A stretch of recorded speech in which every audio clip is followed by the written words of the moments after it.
24.15. Una carga de menos 20 microcoulombs se halla a 50 milímetros a la derecha de una carga de 49 microcoulombs.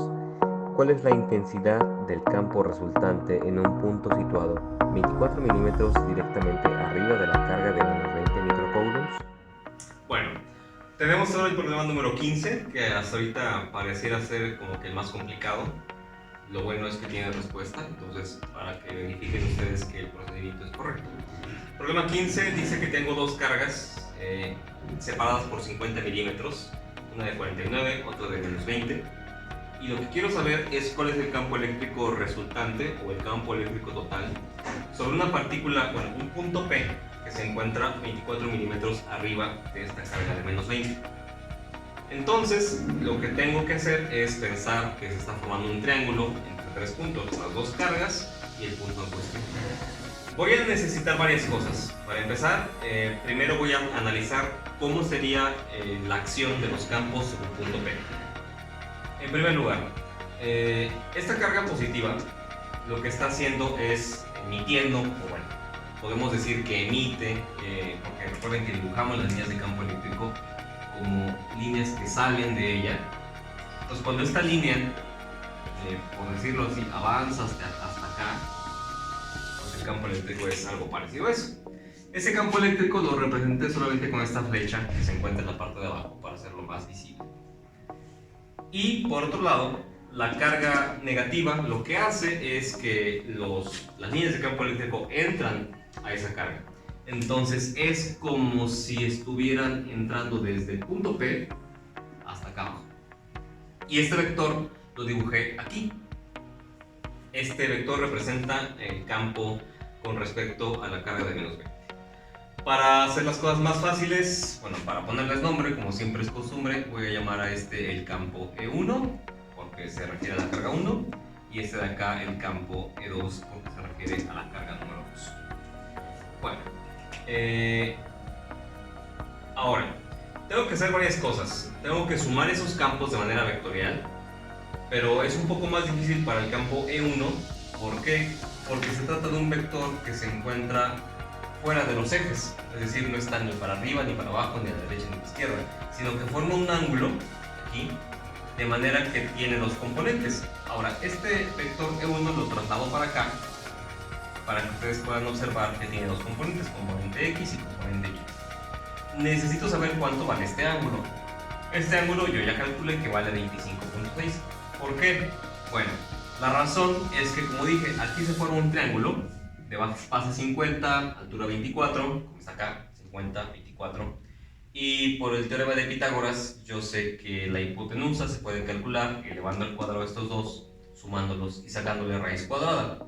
Eso me da el valor de 55.46. Bueno, esa distancia va a ser útil porque voy a tratar de calcular la distancia que hay de aquí para acá, es esta, 55.46 milímetros. Y para saber cuánto vale el ángulo de inclinación, porque este ángulo coincide con este de acá, porque si tú te das cuenta, se están formando triángulos congruentes. Digo, esta es la misma línea, entonces si trazo una horizontal aquí, es la misma horizontal que está acá, y si esta diagonal es la misma diagonal que la de acá, entonces este ángulo de acá es igual a este ángulo de acá, no tienen por qué ser diferentes. Entonces, si calculo este ángulo, voy a calcular el ángulo que me está faltando, y ese ángulo se calcula, pues, ¿cómo? La función tangente es tangente de un ángulo es igual al cateto opuesto sobre el cateto adyacente. En este caso el opuesto es 24, el adyacente es 50, y para hallar el ángulo pues tengo que aplicar tangente inversa de todo esto. Entonces θ va a ser la tangente inversa del cateto opuesto sobre el cateto adyacente, y bueno, eso me da 25.6. Hay más dígitos, pero con eso me conformo. Ese es el ángulo que está aquí, ¿ok? Bien. Eso va a ser útil para calcular las componentes de este vector. Bien, vamos a ver cómo sería. Como es la componente X, como ese es un cateto adyacente al ángulo de interés, entonces la componente X va a trabajar con la función coseno. Mientras que la componente Y, que es el cateto opuesto, va a trabajar con la función seno. Y el ángulo es el que acabo de calcular hace ratito. Luego, Si te das cuenta, las dos componentes dependen a su vez del campo E1. Aquí E1 todavía no sé cuánto vale, así que lo voy a calcular de una vez. Y lo calculo en la parte de arriba. E1, o el campo eléctrico 1, pues sigue la misma fórmula de la constante por la carga generadora, la de 49, sobre la distancia al cuadrado que hay de la carga generadora al punto en cuestión. Y como dijimos, esta diagonal vale 55.46 milímetros. Luego, hay que operar esto. 9 por 46 entre 55.46 al cuadrado me da 0.43. Y las potencias es, aquí va a dar un 10 a la menos 6, que se va a cancelar con ese 10 a la menos 6 y va a sobrevivir un 10 a la 9. Entonces aquí está claro porque está el 10 a la 9. Las unidades, como cualquier campo eléctrico, es Newton sobre Coulomb, entonces así lo veo. Pero ahora, como dije acá, E1 o el vector 1 es este vector, esta flecha que se encuentra en rojo. Yo no quiero esa flecha, yo quiero sus componentes. Y para saber sus componentes los calculo así y así. Entonces voy a sustituir este valor del campo E1 aquí y acá. Entonces voy a tener E1 en X, es el valor de E1, que es 0.43, por el coseno, 25, 25. Y cuando hago toda esta cuenta me da 0.128 por 10 a la 9. Hago lo mismo para la componente Y. Yo requiero el campo E1, aquí está el campo E1, 0.143, 0.143, seno, 25, 25. Hago toda esta cuenta y me da 0.061 por 10 a la 9 Newton sobre Coulomb. Y finalmente, para el campo E1, lo que tengo que hacer, nota, aquí solamente aparece E1 sin la flechita, lo que me está dando a entender que solamente tengo la magnitud del campo. Pero lo que yo quiero es el campo eléctrico, y el campo eléctrico es un vector, y todo vector, al menos en dos dimensiones, pues tiene dos componentes. Componentes que acabo de calcular. Entonces, la componente X pues va en la primera parte, y después de la coma sigue la componente Y, 0.061. Estoy factorizando el 10 a la 9 Newton sobre Coulomb para no abarcar tanto espacio. Y ojo, aquí por fortuna, tanto la componente X como la componente Y van a la derecha y hacia arriba. Y esos sentidos son positivos. Si uno de los dos fuera, por ejemplo, a la izquierda, entonces aquí tendría que poner un signo menos. O si este fuera hacia abajo, aquí tendría que poner un signo menos. Pero por fortuna no. Entonces si aquí me salió positivo, pues lo dejo positivo porque van tanto a la derecha como hacia arriba. Y ese es el campo E1. Entonces ya llevo el campo 1. Me falta encontrar cuánto vale el campo 2 y lo tengo aquí. Es más sencillo. El campo 2, recuerda que es este vectorcito que va hacia abajo, porque ahora tenemos que ver la acción de esta carga de menos 20. Entonces es este vector que está acá. Por fortuna este vector está sobre el eje Y, entonces no hay que calcular ni senos ni cosenos ni nada por el estilo. Calculemos primero la magnitud del campo 2.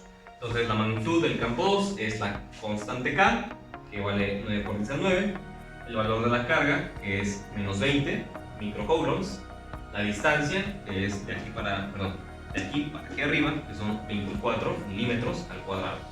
Hacemos la operación de esto y ese signo menos acá está, me da los números 0.312 y como en el caso anterior, la potencia me queda otra vez 10 a la 9 Newton sobre Coulomb. Bueno, solamente falta ponerlo en formato de vector, otra vez, su componente X y su componente Y. Como es un vector que va hacia abajo, no tiene componente X, no va ni a la derecha ni a la izquierda, por lo tanto su primer componente X vale 0. Y este signo lo vuelvo a poner acá porque es un vector que va hacia abajo, en el eje Y es negativo, por lo tanto aquí aparece también como negativo. 0.312 por 10 a la 9 Newton sobre Coulomb. No hago ninguna modificación en las potencias porque si te das cuenta pues está quedando igual, ¿no? Aquí queda un 10 a la 9, aquí queda un 10 a la 9, entonces sumarlas o restarlas va a ser muy sencillo.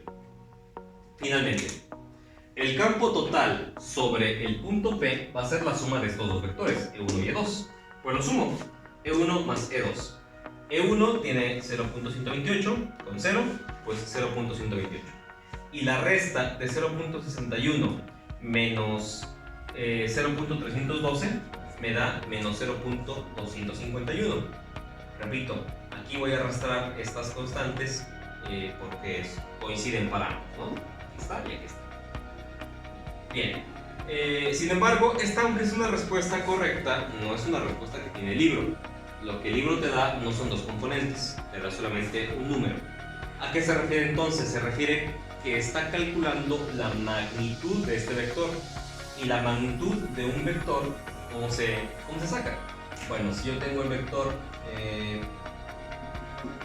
un punto de un vector x, y, pues la magnitud de este vector pues es la raíz cuadrada de x al cuadrado más y al cuadrado. Así se calcula la magnitud. Entonces, si aquí tengo mis dos componentes, lo que voy a hacer es elevarlas al cuadrado, sumarlas y sacarle raíz cuadrada. Cuando hago todo eso, entonces estoy calculando la magnitud de ese vector y es precisamente lo de acá, 0.281 por 10 a la 9 newton sobre Coulomb. Esta es una respuesta correcta también. Sin embargo, el libro aparece con una potencia a la 8 y no a la 9. ¿Qué es lo que está haciendo? Pues lo que está haciendo es recorrer el punto decimal para acá, de manera que este número se haga más grande, de 0.2 a 2.8, lo está haciendo más grande, pero la potencia la está bajando. En vez de ser 9, como recorre un lugar, pues aquí también la recorre un lugar. En vez de ser 9, va a ser 8. Y esta respuesta de acá, 2.81 por 10 a la 8, es la que aparece en el libro. ¿Qué pasa con el ángulo que está ahí? Bueno, los ángulos de un vector también se pueden calcular de manera fácil. Aquí tengo el vector y el ángulo se calcula con la tangente inversa de la componente y, en este caso del campo total, entre la componente x del campo total. ¿Tiene la componente y? Esta. ¿Tiene la componente x? Esta. Divido, calculo la tangente inversa y la calculadora me arroja el resultado de menos 63. El libro no dice eso. Sin embargo, nota que si tú agregas 360 grados, da exactamente la respuesta del libro. ¿Por qué? Porque para calcular ángulos, aquí tengo mi plano cartesiano, este ángulo de menos 63 es medido de aquí hacia abajo. Aquí hay menos 63 grados. ¿Ok? Los ángulos en realidad se miden en el sentido contrario, haciendo este tipo de circunferencia o de movimiento. Y coincide perfectamente, aquí son menos 63 grados, pero si yo lo hubiera medido hacia acá, en este sentido, aquí, en el mismo lugar, me hubiera dado 297 grados. O sea que se trata del mismo ángulo, solamente que medido de dos maneras distintas. Entonces, para que te dé la respuesta correcta, a los menos 63 que te dio la calculadora, le agregas 360, te da el resultado que te dice el libro. Entonces, lo único que concluimos de acá es que el procedimiento es correcto para hacer el siguiente ejemplo. Esto fue todo por el día de hoy. Saludos desde el fin del mundo, donde quiera que te encuentres. Te pedimos únicamente que te suscribas a nuestras redes sociales, que le des like a los videos, que te suscribas tanto a Twitter como a Instagram.